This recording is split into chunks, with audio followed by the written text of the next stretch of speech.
நான் இன்னைக்கு மோர் கூழ் இல்லைன்னா மோர் களி எப்படி பண்ணுறதுங்கிறத பார்க்க போகிறேன். ரெண்டும் ஒன்று தான். பட் ஒரு சில மோர் கூழ் அப்படின்பா, ஒருத்தர் மோர் களிம்பா. அது எப்படி பண்ணுறதுங்கிறது காமிக்க போகிறேன்.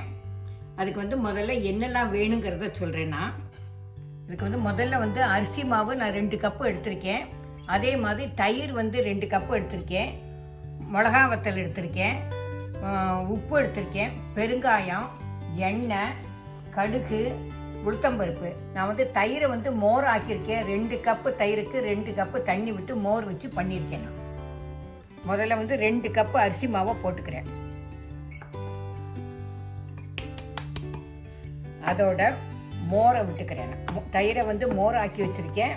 2 கப்பு தயிருக்கு 2 கப்பு ஜலம் விட்டுருக்கேன். அதை அதையும் விட்டுக்கிறேன். நான் அதுக்கப்புறம் உப்பு போட்டுக்கிறேன்.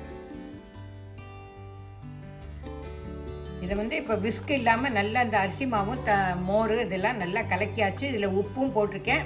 இப்போ அடுப்பில் எண்ணெய் வச்சு என்னெல்லாம் போடணுங்கிறத காஞ்சிடுத்து. இப்போ கடுகு போட போகிறேன். கடுகு வெடித்த உடனே உளுத்தம்பருப்பு,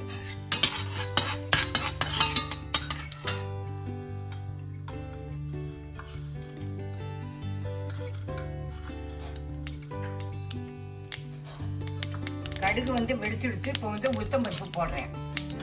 உளுத்தம்பருப்பு போட்டுட்டு மிளகா வத்தல் போடணும்.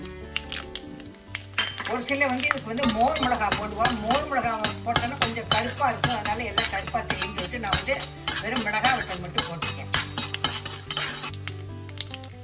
இப்போ பெருங்காயம் போடணும். கொஞ்சம் பெருங்காயம் நல்லா தூக்கலாகவே இருக்கட்டும். இப்போ இந்த மாவை இதில் விட போகிறேன். நான்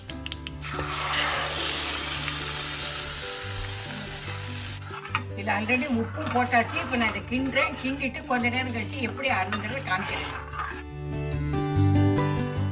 இந்த மோர் களி ரெடி ஆகிருக்கு. நான் அப்பப்போ அது கொஞ்சம் கிண்டிட்டு கொஞ்சம் எண்ணெய் விட்டுக்கிறேன். ஏன்னா எண்ணெய் விட்டுட்டா வச்சுக்கோங்க, அடியில் அது ஒட்டாமல் வரும். அதுக்காக இப்போ ஆல்மோஸ்ட் ரெடி ஆகிடுச்சு. இப்போ நான் பிளேட்டில் ட்ரான்ஸ்ஃபர் பண்ணிக்கிறேன். இதில் கொஞ்சம் கருவேப்பிலை போடணும். இப்போ ஆயிடுத்தோம். இதை ஒரு பிளேட்டில் நான் மாற்ற போகிறேன். பிளேட்டில் முதல்ல எண்ணெயை தடவி வச்சுக்கணும். வச்சுட்டு அதை போடணும். இப்போ மோர் களி ரெடி ஆகிட்டோம். இதை ஒரு தட்டில் வச்சு இதை ஆற வச்சு வச்சுருக்கேன். அது ஆறுனதுக்கப்புறம் உங்களுக்கு காமிக்கிறேன். மோர் களி ரெடி ஆகிடுச்சு. இப்போ ஒரு இதில் பிளேட்டில் மாற்றிருக்கேன். நீங்கள் இதை பாருங்க. இதை சாப்பிட்டு பார்த்து எப்படி இருக்குங்கிறதுக்கு லைக் பண்ணுங்க, ஷேர் பண்ணுங்க, சப்ஸ்கிரைப் பண்ணுங்க. அதோட டேஸ்ட் எப்படி இருக்குங்கிறது கமெண்ட் பண்ணுங்க. Tata, bye bye.